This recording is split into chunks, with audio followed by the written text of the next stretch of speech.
He said, I'm not everybody else. I'm a man of integrity. He said, and all I want to do is talk. Sweet nothings from an online lover did much more than break this woman's heart. They destroyed her financially. Listen as she delivers her story and shares a warning to hopeless romantics across America.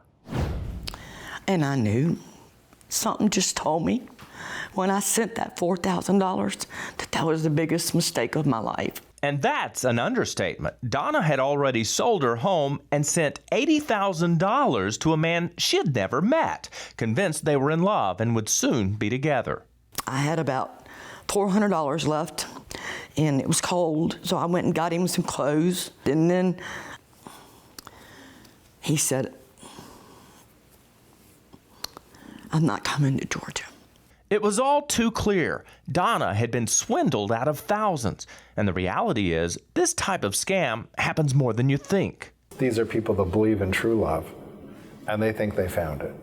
And they're willing to do most anything for the person they love. Steve Baker, an investigator for the Better Business Bureau, says romance scams are on the rise.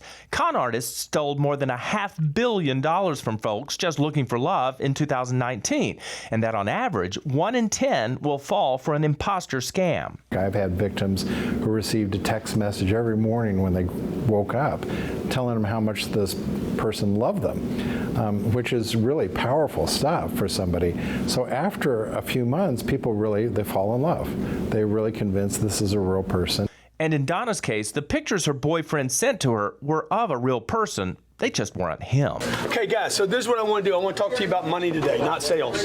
This is Grant Cardone, an entrepreneur who's never met Donna. But on his website, he warns people to beware of scammers pretending to be him.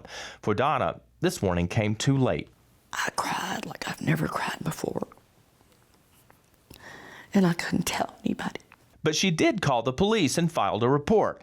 But it's unlikely they will ever be able to track this guy down, and much less likely Donna will get her money back. How does it feel to learn that the authorities won't or can't help you? That just breaks your heart. What do you do?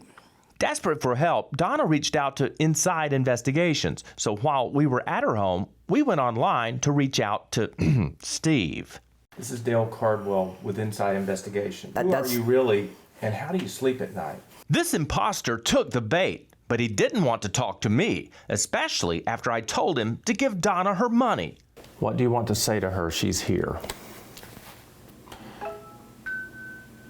I want to know who you are and why you've chosen to judge me from a distance without knowing me. Stephen clearly didn't want to stick around. He signed out and left Donna to deal with the heart he broke and the bank accounts he emptied.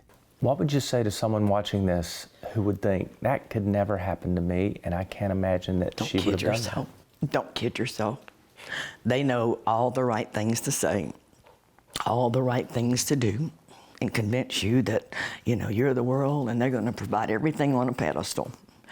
When they think that you've spent your last dollar, they'll walk away. They will destroy your life. They will destroy your life. It's a painful loss, both emotionally and financially.